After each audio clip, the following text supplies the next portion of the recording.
This is the Holland Assets podcast, where we show you how to start and run your own trucking company. Ever wanted to go out on your own? Follow Chris as he goes through the highs and lows of running on his own authority.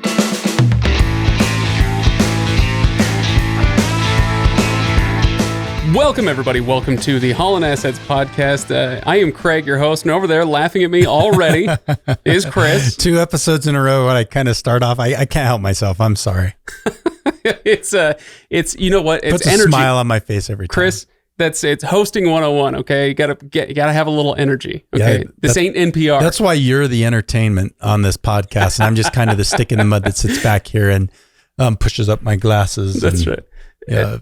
Gets the nerd out. It was pretty fun. So Motor Carrier HQ and sundry related companies, you guys had a company outing a couple weeks ago, and it was fun to hear what other people around the company thought of me hosting the stuff that they laughed at. And it wasn't always the stuff I wish they laughed at, but I don't think you've told me that. What's a good just that I'm a weird dude. Yeah, you are a weird dude. Wow. So, all right, Chris, today it's episode 111, right? Yep. It is 111. 111. Okay. And we want to talk about addressing challenges, how to overcome challenges and all of that. And that's what we're going to do. But before we do that, of course, I want to remind people to go to hollandassetsllc.com for full show notes and to make your comments, make your voice heard. In those, for all the show notes, there's a comment section underneath. So if you have a question, a bone to pick, perhaps with my entertainment value, or something Chris said, it's always going to be something Chris said. Then you can do it there. But you can also go to motorcarrierhq.com for a lot of the resources, the tips, tricks, and the people that can help you make your company go.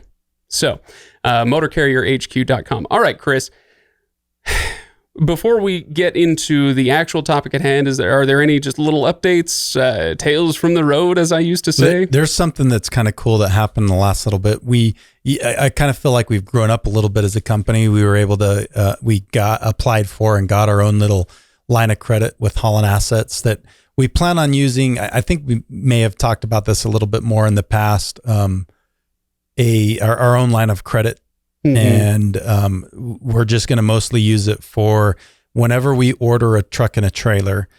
Typically the trailer gets to us before the truck. We kind of do that on purpose so that we don't end up having a truck sitting, and we can typically find another use for a trailer.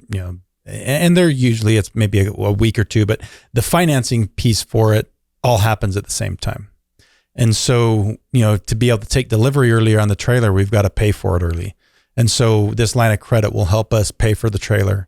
And then when the permanent financing for the truck and the trailer comes along, we can pay off the line of credit and makes things easy. Right. In the past, we've been doing that. In the past, I've been loaning money for my other businesses to Holland Assets to do that. And this just makes it so that Holland Assets is kind of growing up a little bit and able to do those kind of things on its own without needing to go ask daddy for money. Feels good, right? Feels good. Yeah, growing up. You're an adult now, Chris. Yep. Congratulations. Thank you. I like your facial hair. It's really going to come in, once puberty's over. It should. Yeah. I'm hoping that's why I've got the beard going on. Okay, good. All right. So anything else you want to say on that subject? No, that's good. Okay. So the topic for today is managing challenges. And this is something that we talk about. I mean, this will be the 3rd or 4th episode that we've talked about Joseph of Egypt, right? Save for a rainy day, or, how do you deal with fuel prices, or a driver that's costing you too much money, or, whatever the challenges are that come up. That's the topic today. Now, we're not going to troubleshoot every single issue that could come up for, some company, but we are going to talk about a few specific things and maybe give some principles for how people can approach their own challenges when they're out on the road. So how's the setup? Fair? Is that what we're doing? Yeah. And the thing I kind of want to talk a little bit about to put this into perspective is when you own a business, you're always going to face challenges. And trucking, honestly, is more challenging than a lot of other industries in several different ways. There's some pros and cons to trucking. One of them is it seems like it's got you've got more challenges than a lot of other businesses. But if it was easy, everybody would be doing it. Right. And business ownership is never easy. And the benefits can be great, but you're going to go through some challenges getting there. And we're going to talk about some of those challenges that we've faced the last little bit, and talk about what we've kind of done to overcome them, hopefully help people avoid some of the mistakes that we've made and learn from what we've done, so they don't even have to face some of those same challenges. All right. So do we want to get right into some specifics, or do you have any more general principles you kind of want to talk about? Let's go into the specifics. Yeah. Okay. So what's the first challenge you want to talk about that Holland Assets has been facing recently? One of the big ones, and this really isn't, I mean, this is a challenge that you're going to get no matter what business that you run into. We talked a little bit about this in the last episode when we covered the P&L, but we have a driver, and this is a situation where I hate it when it happens like this, because this guy is the nicest guy out there, super good. Overall, other than the fact that he kept getting in small accidents, was just a great driver, and he's a good person. He's a nice person, easy to work with. Yeah, that kind of thing. But he just finally, one accident too many, and it was kind of bleeding us dry. And in this kind of freight environment where profit margins are pretty slim as it is, we just could no longer afford to keep having this kind of little mistakes happen. So we had to let him go, and that's never easy. It's never fun. We ended up having to sit the truck for a little while long, and you never want to do that, but it's never a fun thing to do. But sometimes you just got to do it. That's part of owning a business, is right. Letting somebody go, even though you don't necessarily want to, but for the health of the company, sometimes you just have to. And that's sometimes you have to look at the greater good of the business and the company that affects lots of lives versus the one life you're affecting, by letting them go. And it just got to the point, like, the damage that was being caused to the health of the company just didn't support having him around, which is unfortunate. I remember when I first started in banking, 10 years ago, whatever it was. Gosh, more than that now. How old am I, Chris? But I took my first job as a teller, and I was such a good salesman, because it's part of your job. People come up to the teller window, and you're supposed to find little things to sell them on, is send them over to the bankers, and they can then they can close the deal, right? And within 6 months, I got promoted to the banker position, because I was so good at that selling side of things. And it's a good thing I did. It's a good thing I got that promotion, because boy, was I a terrible teller. I never balanced my cash drawer at the end of the day. Numbers, right? Yeah, exactly. What was this on a spreadsheet? Come on, I can't manage this. And most of the time it was chump change, a few bucks here or there, whatever. I just miscounted, my ones or something. But sometimes it wasn't. Sometimes I fat fingered a number on a check or something, or and so. So the reason I bring this up is simply to say, sometimes you have an employee who just, for whatever reason, they're just in the wrong job. They're a hard worker, they're intelligent, they're, like you say, easy to work with and all that stuff. But sometimes it's just, you have to recognize that this isn't your, inborn skill set does not match well with what we actually need in this role. Yeah. And sometimes, when I'm working at the bank, great, there's another job that I'm much more, suited to, but sometimes there's not, and you just have to part ways, and that hurts a little bit. It does. But it doesn't necessarily, I guess my point just being, like you were saying, he's a great guy. It doesn't necessarily have to be a reflection on his character. No. But yeah, and it wasn't. He was a good guy. Yeah.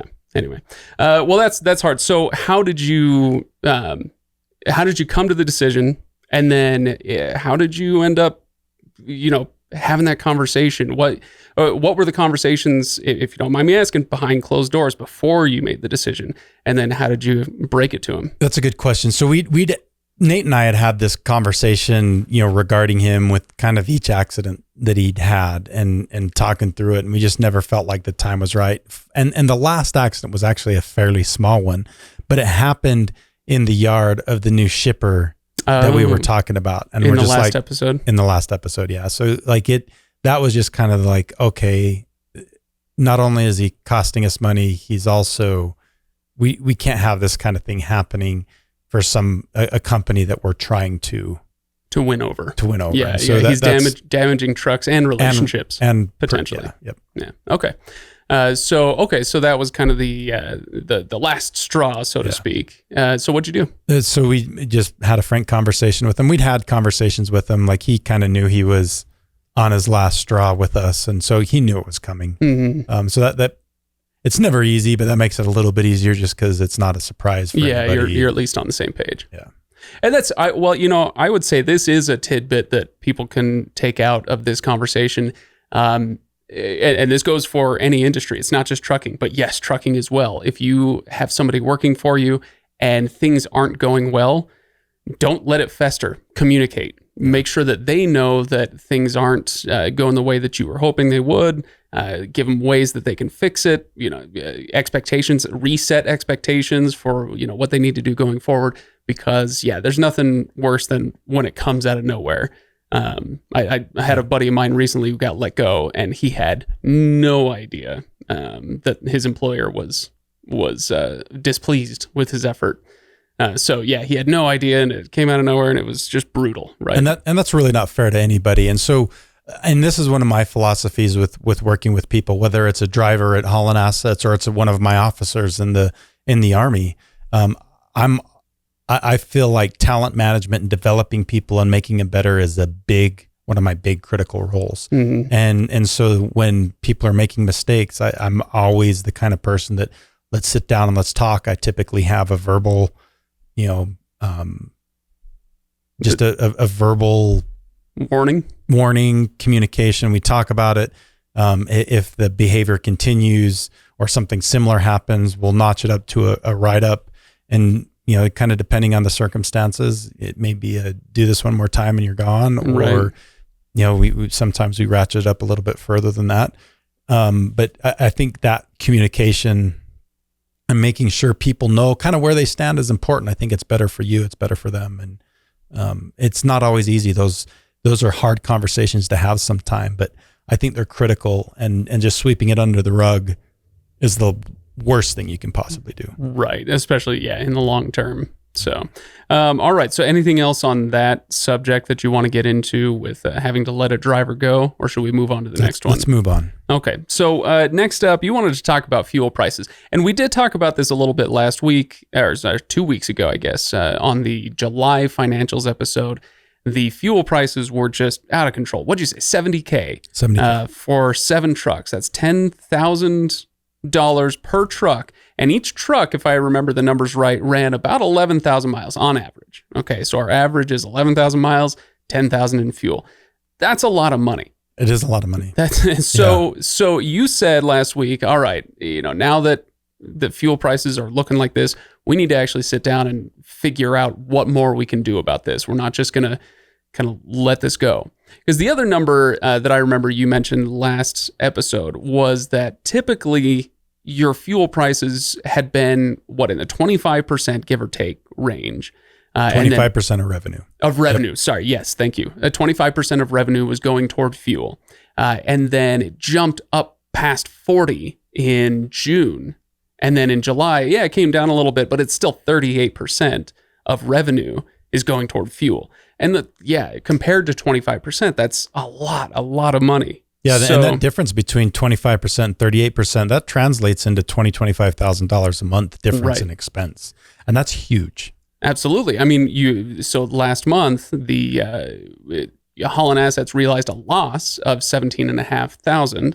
And what you're saying is if the fuel costs that you guys were paying were under control in the same way they had been in the months previous, then who knows? Maybe it wouldn't have been a loss at all. Even with all the other exigent circumstances that came around, it might not have been a loss at all. Yep. Because that 25% number, 25% of revenue, you were able to do that even when prices were at their nightmarish peak back in March, April, if I'm remembering right. Yeah, except for its fuel prices. But yeah, dang it, you're spot on except for that. Oh, all right. All right. I'm marking it. I'll go back and bleep it. I'll honk it out. All right. Everybody will appreciate that. So yeah, the way fuel prices are right now, you've kind of have two things happening that are causing this increase in the percentage of our revenue. One, revenue numbers are going down. So our rate per mile that we're being able to charge right now is less than it was back when it was better. But then also the fuel expenses have gone up significantly in the last 6 months, the overall cost of fuel. So those two things, decrease in revenue, increase in fuel expense. Fuel costs, fuel perfect costs. storm. It's caused that percentage to just get completely out of whack. So it's something that we're going to try to bring into control. And the first one is just actually managing the cost of fuel.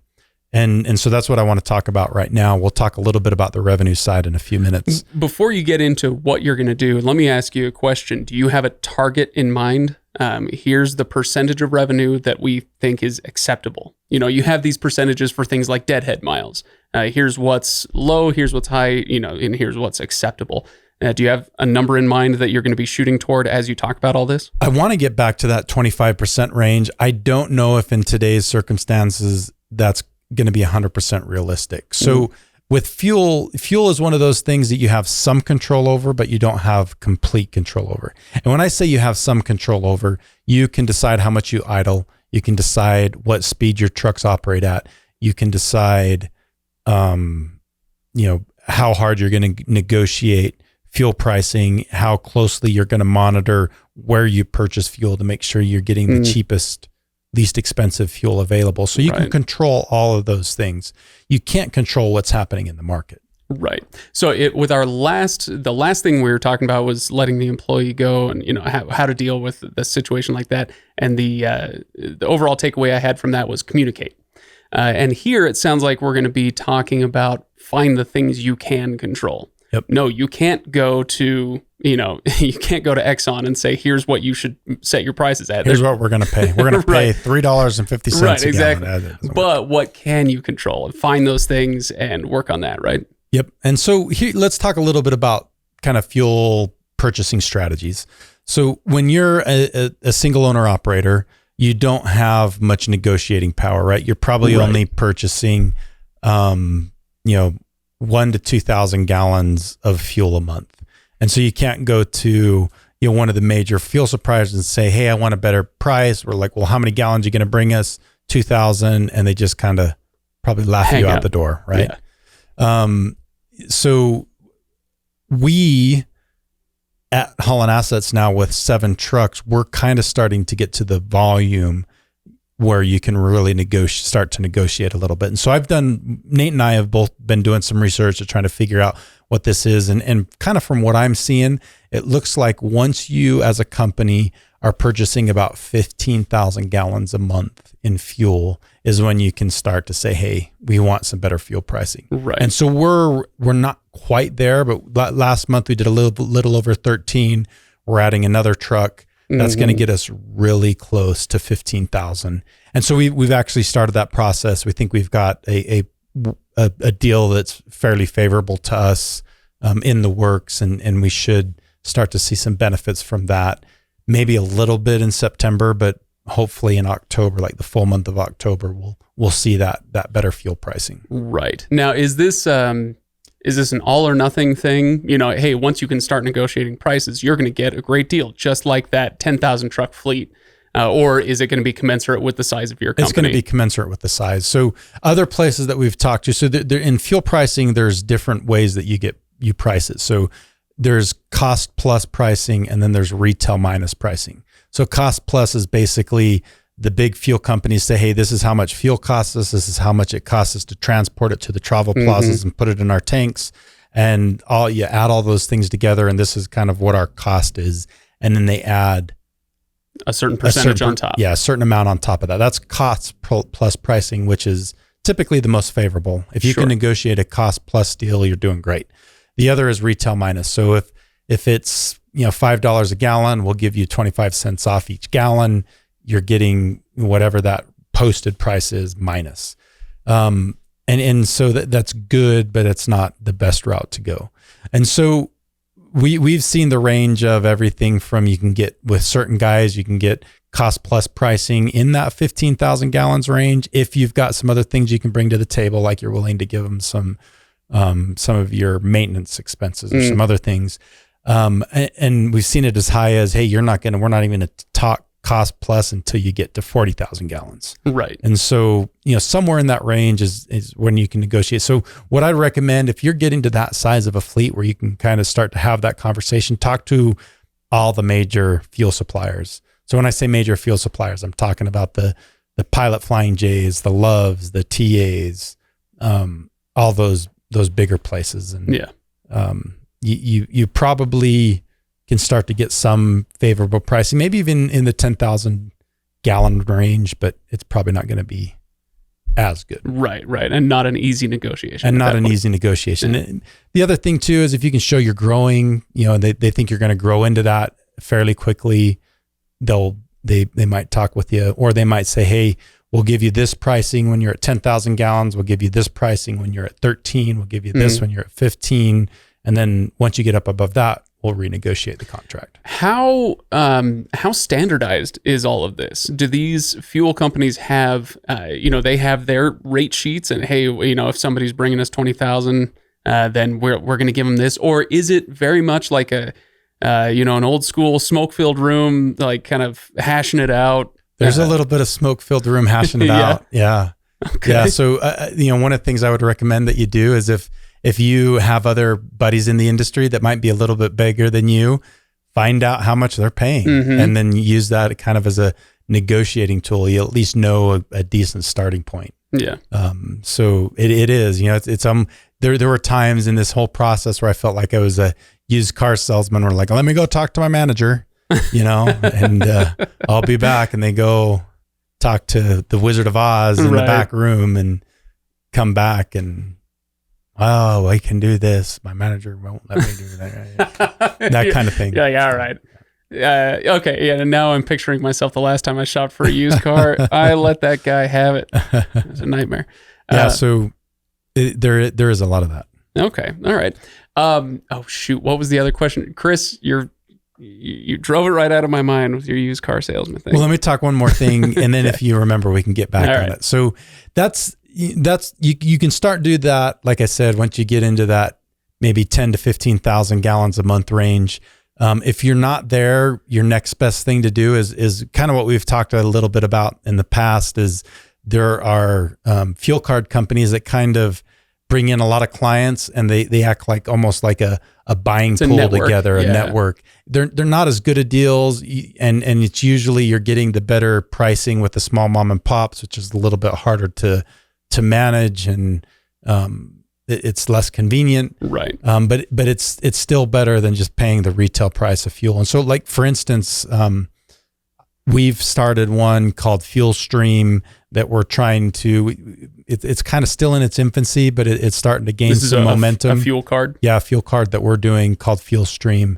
And, it'll be perfect for these guys that are smaller, and maybe even in some situations, bigger companies that are fueling at specific locations, or are able to, or willing to fuel at specific locations. Okay. Be able to save closer to what you could get as a 7 to 10 truck fleet. Okay. All right.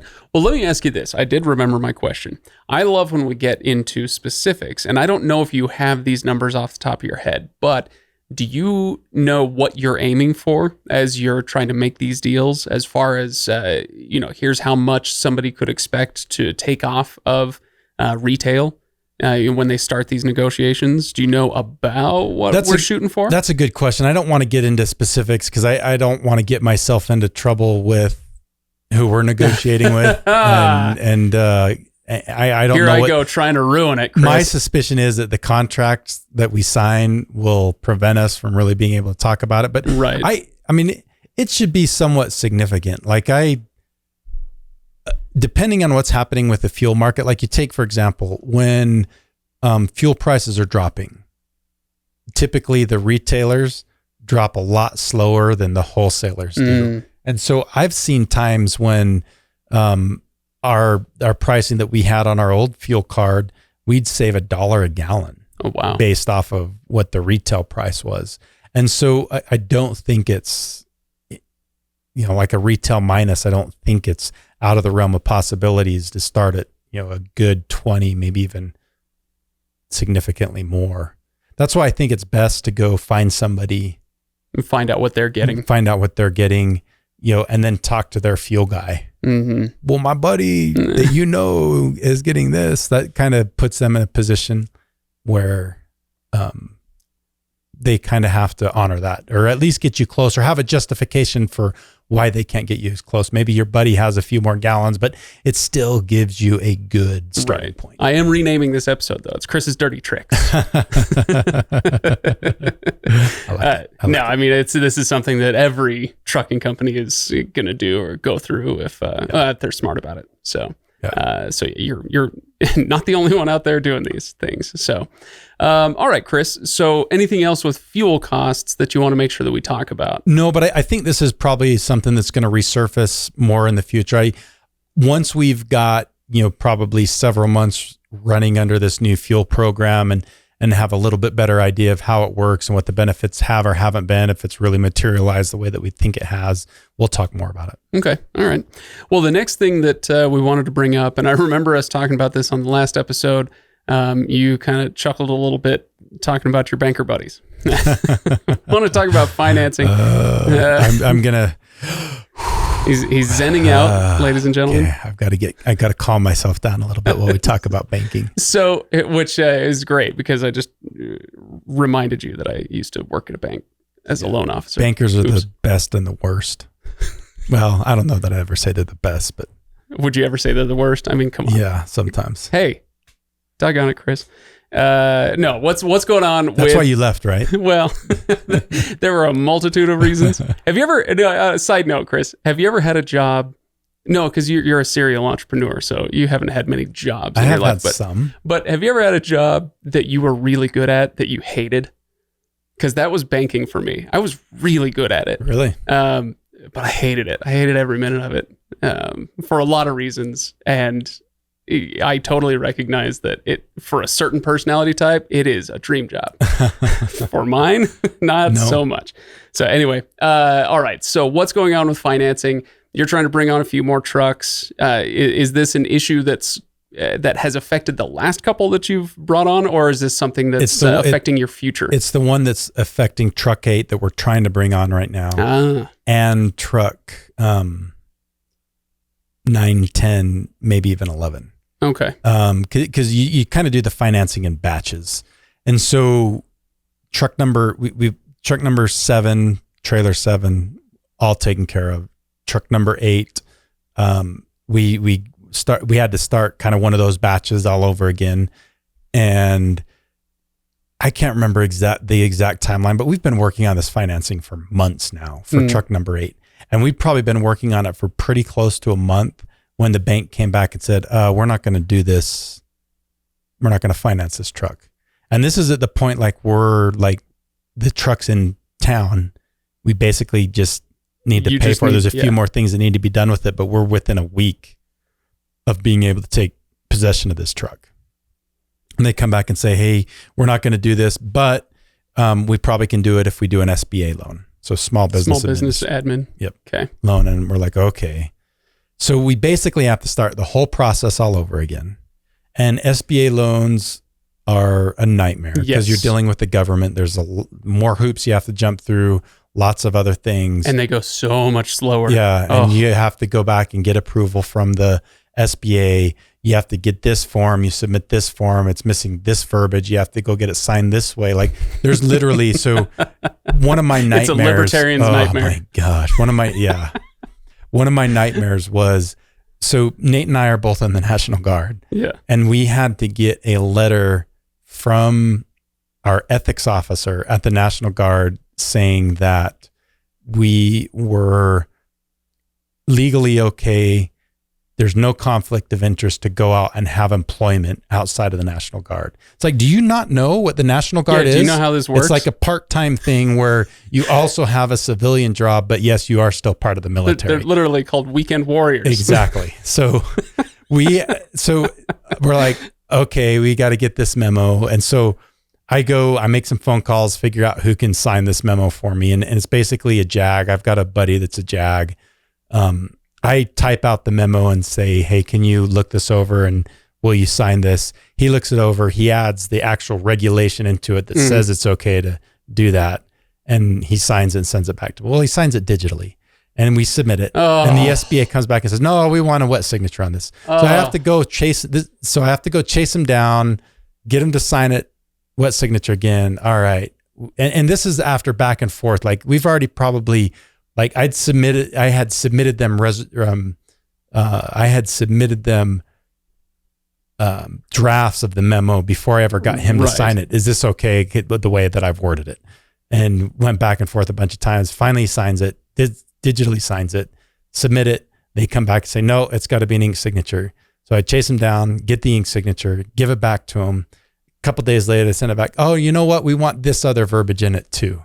So I got to go back another time and get him to sign it again. Which is really taxing your relationship with this guy. It's taxing my relationship with it. It's a JAG. It's a judge advocate general, like an attorney in the military. It's not like I'm just, hey, Private Joe Snuffy, can you sign this? It's somebody that's, he's somewhat important within the military structure, and I'm bugging him like a bajillion times trying to get this stupid form so I can do something, which in my opinion, the SBA, by even asking this, is breaking the Employment Act that requires that as a National Guard member, I'm protected from having employment issues because of my service in the National Guard. Well, my service in the National Guard is now causing me all kinds of issues trying to get this loan. But don't worry, Chris, I'm sure the federal government will be right on top of that. They're going to change that regulation post haste. Part of me wants to go like fight them after this and just make the process easier for somebody else down the road, because it's just, they shouldn't be asking that. So let's go back to the bank or the bankers that you were working with. Why did this happen? Okay, so because what it sounds like right here is, the bankers were paying, but then making you go through government bureaucracy is just like, that's nightmare level stuff, right?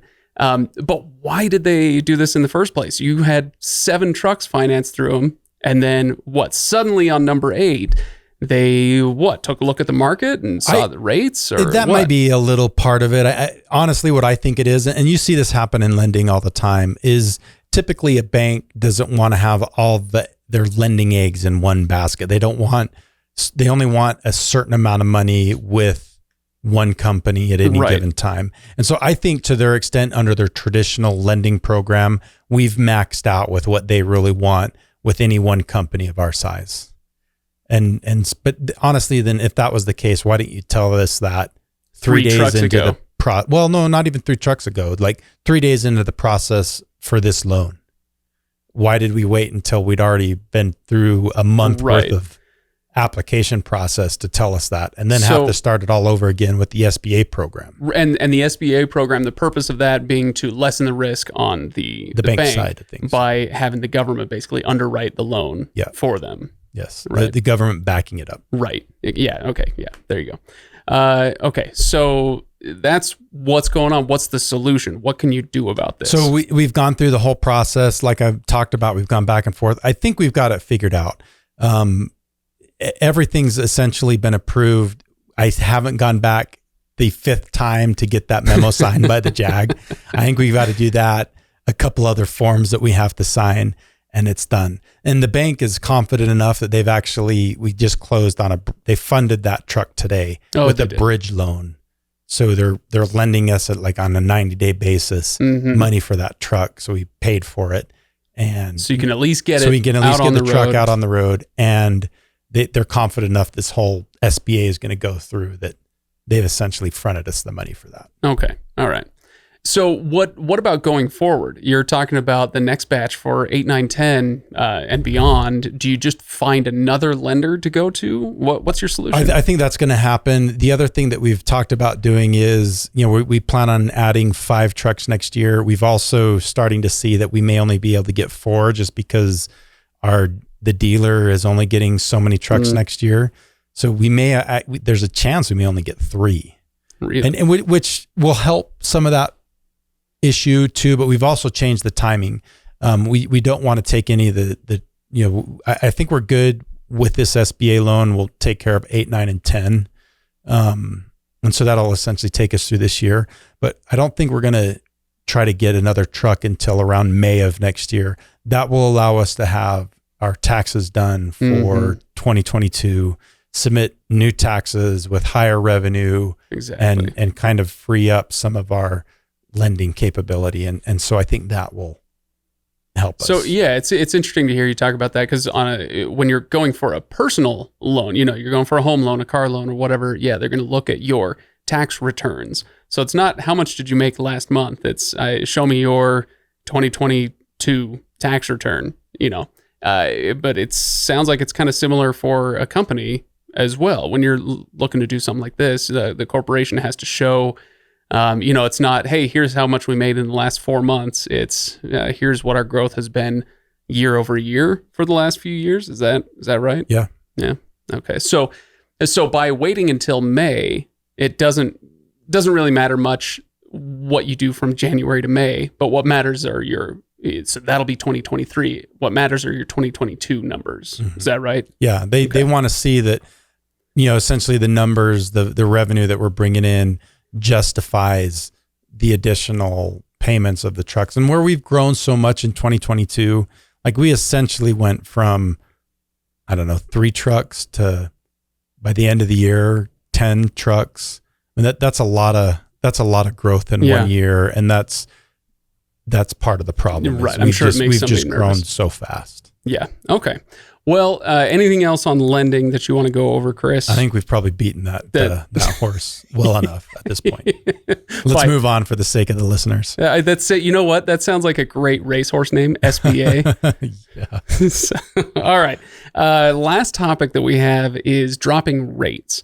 Like we talked about last episode, a year ago, you were hitting $3 a mile plus some months with your rate per mile. And now last month it was down in the, 230 range, somewhere in there. 236, I think. Yeah, 236. So just a precipitous drop over the last 12 months. And in some measure, we just have to say, hey, that's what markets do. The freight market is always going to be rising and falling. Things are cyclical that way. But you can say that and then dismiss it and say, oh, well, what are you going to do? Yeah. On the other hand, you can say, yeah, rates are cyclical, so here's how you prepare. Here's what you can do about it. Is that fair? That's fair. And we also look at, like, the difference is the spot market too.